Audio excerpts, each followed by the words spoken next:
Togolais, mes chers compatriotes, à l'occasion de la célébration de l'accession de notre pays à la souveraineté internationale, je vous invite à donner à ce 57e anniversaire sa pleine signification.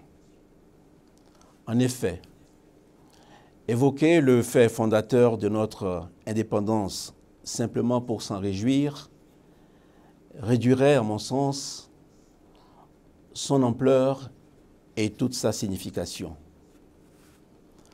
En faisant mémoire de ces pages de notre histoire, nous devons nous souvenir que cette conquête est avant tout l'aboutissement de l'effort et du sacrifice de toute une génération de compatriotes, agriculteurs, commerçants, employés et intellectuels réputés dans toute la sous-région qui ont été la fierté et l'honneur de notre peuple dans la période difficile qui a précédé notre indépendance. Nous devons leur rendre un hommage mérité, car ce sont eux, les vrais bâtisseurs de notre souveraineté. Leur dévouement à la cause nationale doit être source d'inspiration pour les générations suivantes. Nous devons renouveler à notre tour cette volonté de bâtir une nation forte et prospère. Il est important qu'à leur image, les jeunes, hommes et femmes, ainsi que toutes les forces vives de la nation, participent aux efforts que requiert le progrès social et économique au bénéfice de tous. Car c'est ainsi que l'on peut définir le vrai patriotisme, celui qui, loin des considérations partisanes, construira, dans un élan partagé, un nouveau destin à notre nation. Nous devons désormais faire face à de nouveaux défis. Mes chers compatriotes, notre pays ne peut rester à l'écart des changements qui agitent le monde. Notre adaptation devra en premier lieu se traduire par l'amélioration de nos performances, tant au niveau des institutions que de notre capacité à réaliser une véritable inclusion économique et sociale. Nous franchirons cette nouvelle étape en libérant les énergies et l'immense potentiel de nos compatriotes dans l'ensemble du pays.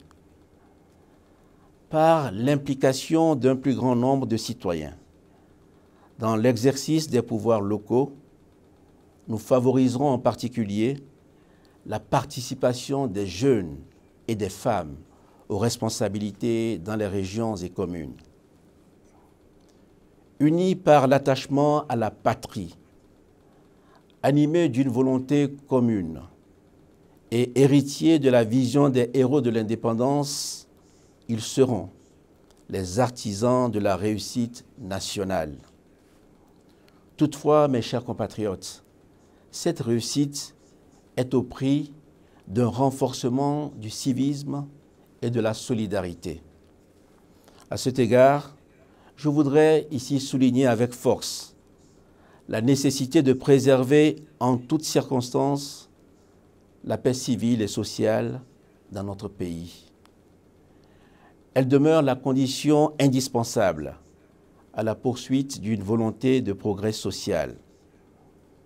Nous nous sommes dotés de structures de concertation qui doivent favoriser des solutions constructives face aux difficultés que peuvent rencontrer le fonctionnement de notre démocratie. Lorsque surviennent des désaccords, il est nécessaire que toutes les voies du dialogue soient recherchées.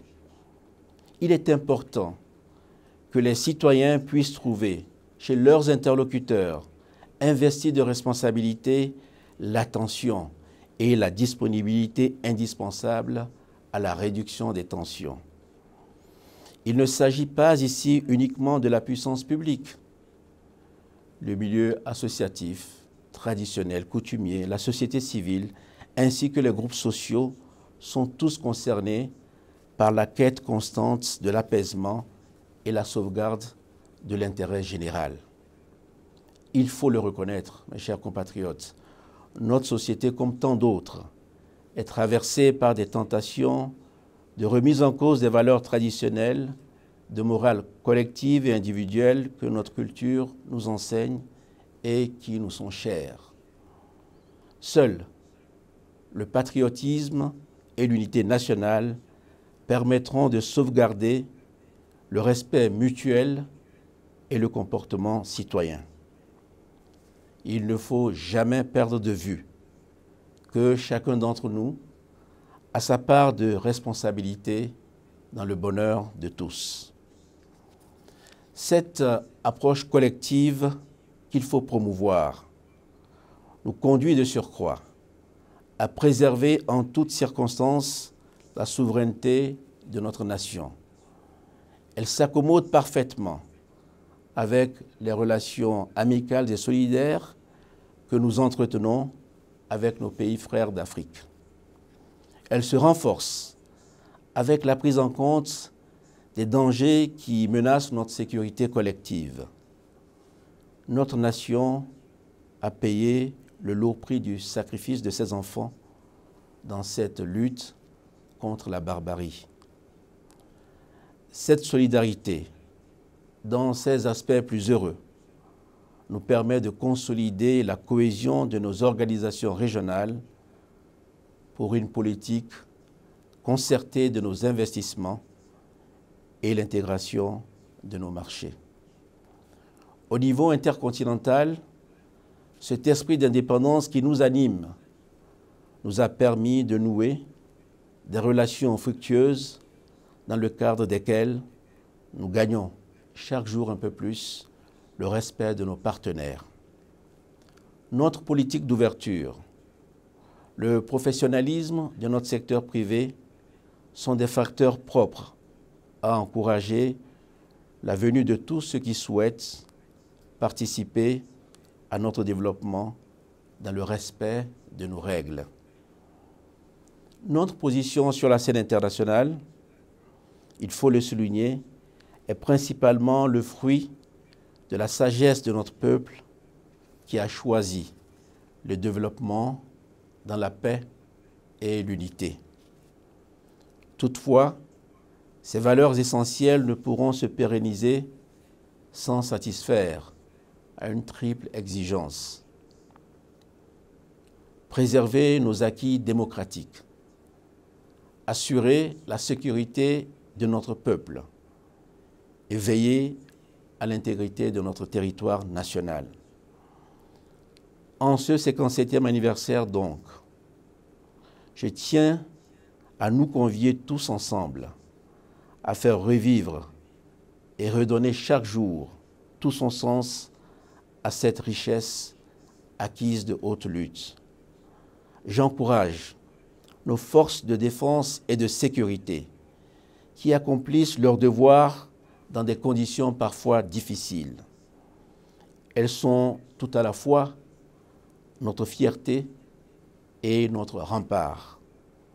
Je les invite à maintenir la discipline, le sens du dévouement et la culture de l'esprit républicain dans l'exercice de leur mission. Bonne fête de l'indépendance et que Dieu bénisse notre cher Togo.